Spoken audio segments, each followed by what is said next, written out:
Israel దేశంలో జగిత్యాల పట్టణానికి చెందిన రేవెళ్ల రవీందర్ మృత్యువాత పడ్డాడు. బతుకు తెరువు కోసం ఇజ్రాయెల్ వెళ్లిన రవీందర్ సోమవారం గుండెపోటుతో మృతి చెందాడు. విషయం తెలుసుకున్న కుటుంబ సభ్యులు కన్నీరు మున్నీరవుతున్నారు. ఇప్పటికే ఇజ్రాయెల్, ఇరాన్ దేశాల మధ్య భీకర యుద్దం జరుగుతున్న నేపథ్యంలో విమాన రాకపోకలకు ఇబ్బందులు తలెత్తుతున్నాయి. దీంతో రవీందర్ కుటుంబ సభ్యులు ఆయన మృతదేహం కోసం ఆందోళన చెందుతున్నారు. మంగళవారం జగిత్యాలలో మృతుడి కుటుంబ సభ్యులను మాజీ మున్సిపల్ చైర్పర్సన్ అడువాల జ్యోతి, నాయకులు లక్ష్మణ్ పరామర్శించారు. రవీందర్ మృతదేహాన్ని ఇండియాకు తెప్పించడానికి స్థానిక ఎమ్మెల్యే సంజయ్ కుమార్ తో పాటు NRI advisory committee vice chairman Manda Bhimreddy దృష్టికి తీసుకువెళ్లినట్లు అడవాల లక్ష్మణ్ తెలిపారు. ప్రభుత్వ చొరవతో వీలైనంత త్వరగా మృతదేహాన్ని తీసుకువచ్చే ప్రయత్నం చేస్తామని వారు హామీ ఇచ్చినట్లు లక్ష్మణ్ తెలిపారు. 2 ఏళ్ల క్రితం ఇజ్రాయెల్ వెళ్లిన రవీందర్ హఠాన్మరణంతో కుటుంబ సభ్యులు రోదిస్తున్న తీరు పలువురిని కలచివేస్తోంది.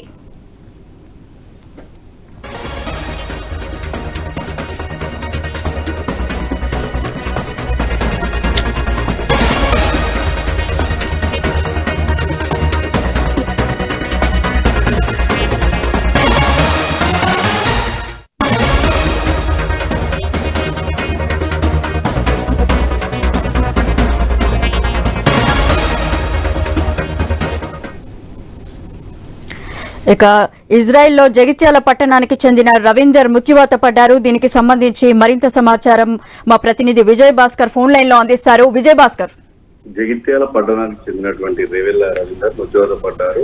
బతుకు కోసం ఇజ్రాయెల్ వెళ్ళినటువంటి రవీందర్ సోమవారం రాత్రి సమయంలో గుండెపోటుతో మృతి చెందారు. ఈ విషయం తెలుసుకున్నటువంటి కుటుంబ సభ్యులు కన్నీరు మున్నారే. ఇప్పటికే వారికి కుటుంబ సభ్యులకు స్థానికంగా ఉన్నటువంటి మాజీ జెడ్పీ చైర్మన్స్ తో పాటు పలువురు అయితే కుటుంబాలు ఓదార్పించేటటువంటి పరిస్థితి కనిపించింది. అయితే ఇప్పటికే ఇజ్రాయిల్, ఇరాన్ దేశాల మధ్య భీకరమైనటువంటి యుద్ధం జరుగుతున్నటువంటి నేపథ్యంలో విమాన రాకపోకలకు కూడా అంతరాయం కలిగింది. దీంతో రవీందర్ కుటుంబ సభ్యులు ఆయన మృతదేహం కోసం ఆవేదన వ్యక్తం చేస్తా ఉన్నటువంటి పరిస్థితి కనిపిస్తుంది. మంగళవారం జగిత్యాల కుటుంబ సభ్యులను అయితే ఇటు పలువురు రాజకీయ నాయకులతో పాటు కుటుంబ సభ్యులు, అదేవిధంగా స్థానికులు, బంధువులందరూ కూడా వీరందరికీ చెప్పేటువంటి అంటే గుణధైర్యం చెప్పేటువంటి ప్రయత్నం చేశారు. ఎందుకంటే ఓవైపు యుద్ధం జరుగుతుంది, కనీసం చివరి చూపుకైనా నోచుకుంటామా, ఎందుకంటే పొట్టెకూటి కోసం కుటుంబాని కోసం బయటకు వెళ్ళినటువంటి రవిని తీసుకురావాలంటూ వారంతా కన్నీరు మున్నీరవుతున్నారు. దీనిపైన జగిత్యాల జిల్లా ఎమ్మెల్యేతో పాటు అధికార యంత్రాంగం కూడా స్పందించింది. త్వరలోనే రవీందర్ డెడ్ బాడీ తీసుకొచ్చేటువంటి ప్రయత్నం అయితే చేస్తామని చెప్పినప్పటికీ విమాన రాకపోకలకు మాత్రం అంతరాయం కలిగినటువంటి విషయం తెలిసిందే. అయితే ఏ విధంగా డెడ్ బాడీ వస్తుందన్నటువంటి ఒక సస్పెన్స్ అయితే నెలకొంది. దీంతో కుటుంబ సభ్యులు కన్నీరు మున్నీరవుతున్నారు.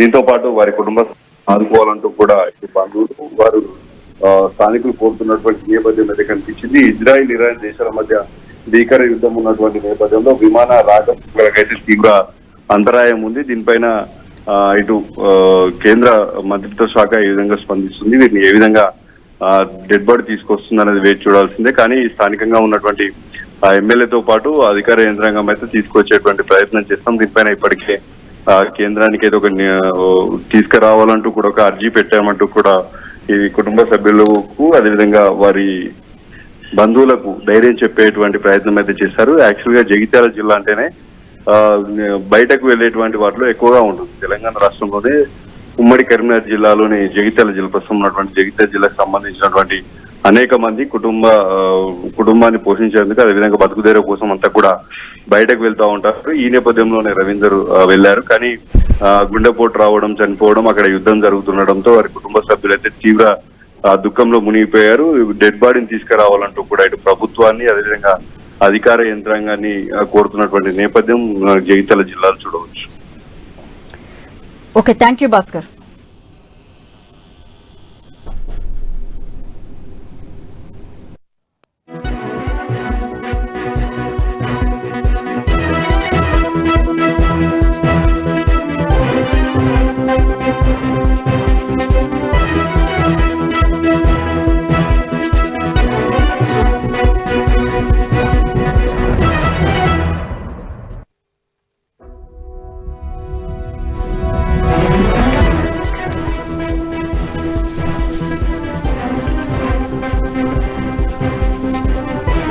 ఇజ్రాయెల్ దేశంలో జగిత్యాల పట్టణానికి చెందిన రేవెళ్ల రవీందర్ మృత్యువాత పడ్డాడు. బతుకు తెరువు కోసం ఇజ్రాయెల్ వెళ్లిన రవీందర్ సోమవారం గుండెపోటుతో మృతి చెందాడు. విషయం తెలుసుకున్న కుటుంబ సభ్యులు కన్నీరు మున్నీరవుతున్నారు. ఇప్పటికే ఇజ్రాయెల్ ఇరాన్ దేశాల మధ్య భీకర యుద్దం జరుగుతున్న నేపథ్యంలో విమాన రాకపోకలకు ఇబ్బందులు తలెత్తుతున్నాయి. దీంతో రవీందర్ కుటుంబ సభ్యులు ఆయన మృతదేహం కోసం ఆందోళన చెందుతున్నారు. మంగళవారం జగిత్యాలలో మృతుడి కుటుంబ సభ్యులను మాజీ మున్సిపల్ చైర్పర్సన్ అడువాల జ్యోతి, నాయకులు లక్ష్మణ్ పరామర్శించారు. రవీందర్ మృతదేహాన్ని ఇండియాకు తెప్పించడానికి స్థానిక ఎమ్మెల్యే సంజయ్ కుమార్ తో పాటు NRI advisory committee vice chairman Manda Bhim Reddy దృష్టికి తీసుకువెళ్లినట్లు అడవాల లక్ష్మణ్ తెలిపారు. ప్రభుత్వ చొరవతో వీలైనంత త్వరగా మృతదేహాన్ని తీసుకువచ్చే ప్రయత్నం చేస్తామని వారు హామీ ఇచ్చినట్లు లక్ష్మణ్ తెలిపారు. 2 ఏళ్ల క్రితం ఇజ్రాయెల్ వెళ్లిన రవీందర్ హఠాన్ మరణంతో కుటుంబ సభ్యులు రోధిస్తున్న తీరు పలువురిని కలిచివేస్తోంది.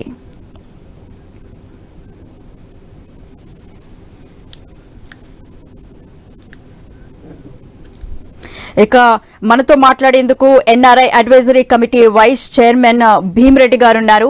భీమ్రెడ్డి గారు నమస్తే అండి. నమస్తే అండి. అయితే ఇప్పుడు ఇజ్రాయెల్లో జగిత్యాల పట్టణానికి చెందిన రవీందర్ మృత్యువాత పడ్డారు. సో రవీందర్ మృతదేహాన్ని ఇండియాకు తీసుకొచ్చేందుకు ఎలాంటి ప్రయత్నాలు చేస్తున్నారు?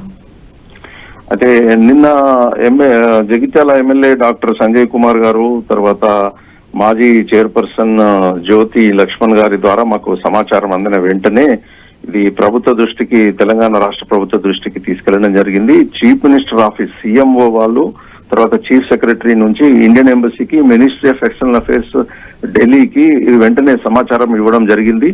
అయితే మాకున్న అంటే అన్కన్ఫర్మ్డ్ ఇన్ఫర్మేషన్ ఏంటంటే అక్కడ ఈ యుద్ధం జరుగుతుంది కాబట్టి వీళ్ళను రక్షించడం కోసము బంకర్లలో, భూగృహాల్లో పెట్టడం జరిగింది. చాలా మందిని బాంబుల నుంచి రక్షించుకోవడం కోసము. అయితే భూగృహంలో పెట్టిన సందర్భంగా కొందరు టెన్షన్ ఫీల్ అయిపోవడము, లేదా కొంచెం ఊపిరి ఆడని లాంటి పరిస్థితి ఉండడము, ఇట్లాంటి దాని వల్ల ఈ రవీందర్ చనిపోయినట్టుగా మనకు కొంత సమాచారం ఉంది. అయితే ఇది కన్ఫర్మ్ కావాల్సిన అవసరం అవుతుంది. ప్రభుత్వం అయితే సీరియస్ గా చీఫ్ మినిస్టర్ ఆఫీస్ CMO నుంచి దీని గురించి మానిటరింగ్ చేస్తా ఉన్నారు, ఎంబసీతోని టచ్ లో ఉన్నారు. అయితే తొందరగా తెప్పిద్దాము అని అంటే ఇప్పుడు నో ఫ్లై జోన్, అంటే ఇప్పుడు అక్కడ యుద్ధ వాతావరణం ఉంది కాబట్టి పౌర విమానాలు నడపడము కొంచెం తగ్గించారు కాబట్టి శవము రావడానికి కొంత ఇబ్బంది ఉంది. అయినా కానీ వెంటనే ఎప్పుడైతే ఈ పౌర విమానాలు వాటి స్టార్ట్ అయితాయో వెంటనే తెప్పేయడానికి తెలంగాణ రాష్ట్ర ప్రభుత్వం నుంచి ఉంది. ఇది ముఖ్యమంత్రి రేవంత్ రెడ్డి గారి దృష్టికి కూడా వెళ్లడం జరిగింది. CMO వాళ్ళు తీసుకెళ్లారండి. అయితే భీమ్రెడ్డి గారు, మరి మృతుడి కుటుంబ సభ్యులతో మీరేమైనా మాట్లాడారా? ఒకవేళ మాట్లాడితే వారు ఏం మాట్లాడారు? అయితే వాళ్ళు కొంచెం కన్ఫ్యూజ్ లో ఉన్నారు. వాళ్ళకు కూడా సమాచారం ఏముందంటే వీళ్ళు బయట ఉన్నారు, ఇతను కంపెనీ వీసా కాదు, ఏదో ప్రైవేట్ వీసాలో వెళ్ళాడు, పని సరిగ్గా లేదు, బయట ఉన్నారు, కొంచెం ఇబ్బందులు ఉన్నారు, ఈయనతో పాటు కూడా వేరే వాళ్ళు ఉన్నారు అని చెప్పి కొంత బాధపడిన సందర్భము వాళ్ళతోని. అదే విషయంగా వాళ్ళకైతే భరోసా ఇవ్వడం జరిగింది. మరి జరిగింది కానీ ఏదో రకంగా వాళ్ళని తీసుకొచ్చే ప్రయత్నం చేస్తున్నాం. అయితే మిగతా వాళ్ళు కూడా మన తెలుగు వాళ్ళు చాలా మంది, తెలంగాణ వాళ్ళు, ఆంధ్రప్రదేశ్ కి సంబంధించిన వాళ్ళు, ఇండియన్స్ కూడా చాలా మంది ఉన్నారు. వాళ్ళందరి భద్రత గురించి కూడా కొంత ఆందోళన అయితే ఉంది. అయితే ఆమె ఇప్పుడు ఈ చనిపోయిన రవీందర్ భార్య విజయలక్ష్మితో ఇక్కడ మేము మాట్లాడడం జరిగింది. అయితే ఇతను అంతకుముందే కొంత అనారోగ్యంగా ఉన్నట్టుగా చెప్తున్నారు. ఇతనికి ఒక కూతురు ఆకాంక్ష ఉంది, కుమారుడు అమర్నాథ్ ఉన్నారు. ఈ కుటుంబానికి అయితే కొంత భరోసా కల్పించడం జరిగింది. ఇదండి విషయం. ఓకే భీమ్రెడ్డి గారు, థ్యాంక్స్ అండి మాతో మాట్లాడినందుకు.